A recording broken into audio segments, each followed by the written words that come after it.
I've been staying in my apartment in Jersey City during this coronavirus epidemic. My roommate has since gone home to Ohio to stay with her family during all of this, so I've been in the apartment alone. I've been mostly just watching new movies and shows. I try not to go out too much because my city is pretty bad right now. A couple days ago, I was running extremely low on food, so I had to make a mandatory grocery run. I went to the nearby Trader Joe's wearing a mask and gloves, which, including the insane line and limited stock, turned out to be a production. On my walk home in the dark, I realized the streets were even quieter than they were the last time I went shopping, just a week before. Suddenly, out from an alleyway, some guy wearing a mask and gloves approached me. He had a baby wrapped in a hoodie and small blanket in his hands. He seemed very sincere in asking me to let him take his son to my apartment real quick so he could change his diaper and feed him his food. He swore to me that he was clean, and that he really needed this favor for just 5 minutes, that it was an emergency. Hearing the baby's little cries, and the fact that this man even had a child with him and just seemed sincere, the soft part of me agreed. I led him to my apartment building. It was only a short walk from there. We walked up the 3 stories to my apartment, and I let him inside, asking him to close the door behind him. I cleared a spot on the living room table for him to change his child's diaper and whatever. When I turned around, the man was like pacing around, or more like snooping around, I guess. He went into my kitchen to do God knows what. I called over to him that I set up the table for him to use. He didn't answer. I started getting confused. I walked to the kitchen and saw him looking around suspiciously, and what else I saw confused me. The man was standing with what I thought was his child, held in only one hand. It took me a second to understand. It wasn't a child. It was just some baby doll wrapped up in a blanket. I'm assuming one of those realistic ones that make the crying and moaning noises. The man looked at me and pulled out a gun from his right pocket. That's where things went from 1 to 100 real quick. He looked at me with a gun aimed at me and said something along the lines of, "I'm gonna take what I want and you're gonna stay in my sight." Of course, I had to say okay with a gun aimed at my head. I wondered if it could be a BB gun with a tip painted black, but even if it was, I doubted I could overpower him. I couldn't risk it. The man pulled out a big black bag from his backpack and filled it with valuables, including my wallet, some of my roommate's jewelry, kitchen valuables, my brother's Xbox which he lent me, and my iPad. It was sickening to watch, but I was the most scared of him pulling the trigger of that gun. He filled his bag and threw the fake baby in it as well, then he left. I called the cops first thing. They came and helped me in contacting the building owner to see the CCTV footage from the halls. Of course, upon seeing the footage, it didn't help much. The man's face was covered by a mask, making it near impossible to even discover who he was. All I can do is urge everyone to be careful, not to trust anyone, and stay indoors until all of this is over.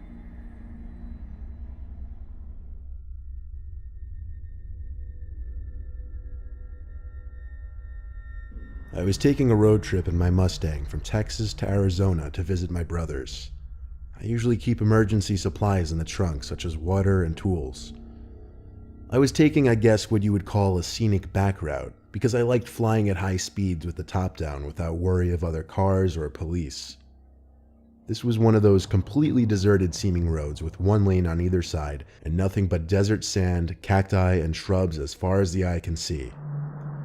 I was flying down this road when the car started to emit these concerning popping noises from under the hood, and the car started to jolt or jump slightly.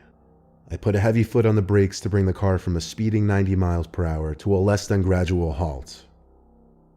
I got out from the car, popping the hood, pretending as if I'd even know what to expect or how I'd go about fixing it. There was no smoke, nothing like that, but I didn't have a clue what could be the problem. I got back in my car to try and start it, and as I feared, the damn thing wouldn't even start back up now. The car was an '01 Ford Mustang, so yeah, it was an old car with its share of problems. Naturally, I tried to call my roadside service company, but bad became worse, realizing I didn't have any service this far out in the desert. I was more or less stranded. I hadn't seen a single other car pass me that whole hour I was driving on that road, and I was scared to think how long it would take for someone to pass. I waited on the side of the road, sitting on my car's trunk for literally hours, sweating my ass off. My spirits rose when I saw the shine of a car reflecting the sunlight speeding down the road in the horizon. I hopped off my trunk and started walking and waving my arms out for help. But the car didn't stop. It zoomed past me. Pure evil. I didn't know how somebody could leave another human being stranded like that. Nightfall came and the hunger was setting in. No cars had passed since the first, and I was trying to fill my stomach with the water bottles I had in my trunk. Eventually, I saw headlights approaching. I had my car's hazards on, but I also waved my arms once more. The truck pulled to the side, and a fairly large man stepped out. I told him my car broke down and asked if he knew anything about cars. But he didn't immediately seem interested in my car. He more so seemed interested in asking me if I was alone, where I was going, and why I didn't just call for help. Then he asked me if anyone knew I was here. These questions were certainly making me uncomfortable. He finally offered me a ride. Though if he was trying to make a point of making me uncomfortable, he accomplished that. I stepped up into his pickup truck, and off we started driving. He said it would be a long while before either of us would have phone service. He started asking me more questions, like why I would decide to take a back route like this. Minutes in, the truck started to slow down, and I heard him mutter, "Ah, shit." He pulled onto the sand on the side of the road, looked at me, and said the piece of crap broke down. This couldn't be happening. I looked back at the man and realized he was still looking at me. Like 5 seconds went by and he was just still staring at me.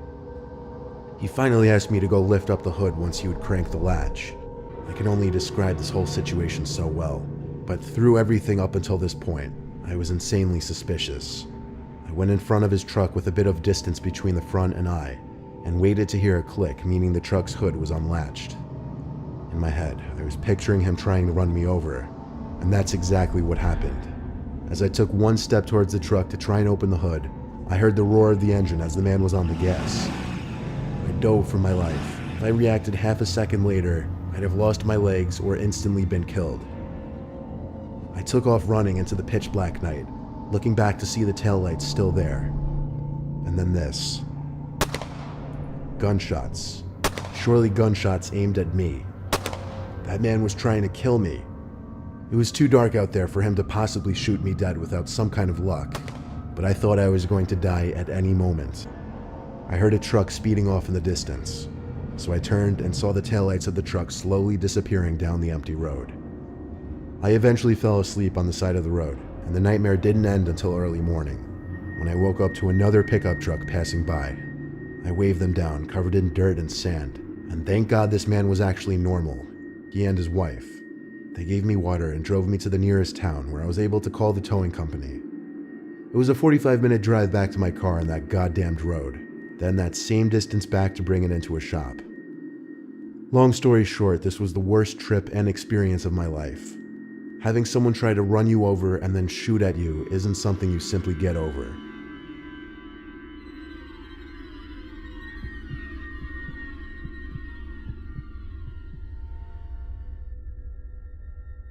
When I was 19, my friend Sean, who was a big goofball, came over to chill in our basement as he often would during the summer.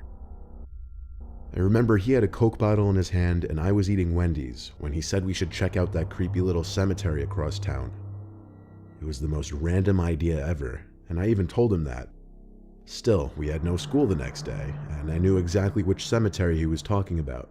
I don't know if one should even call it a regular cemetery. It's just a small plot of land with maybe 100 tombstones at most. The tombstones very archaic looking, and any time we'd pass, there would be no signs of anyone having come to visit within the last decade. The site probably dated back centuries, and it had this super creepy vibe to it because it was closed off by a gothic metal fence, and it was surrounded by woods on two sides, the road on one, and some old abandoned building on the other. Everything about it just gave scary vibes. It took a little persuading, but Sean managed to get me to want to check it out too. Ironically, it was a very cloudy, wettish kind of day, I guess conveniently adding to the mood. Sean pulled up his Honda to the side of the road.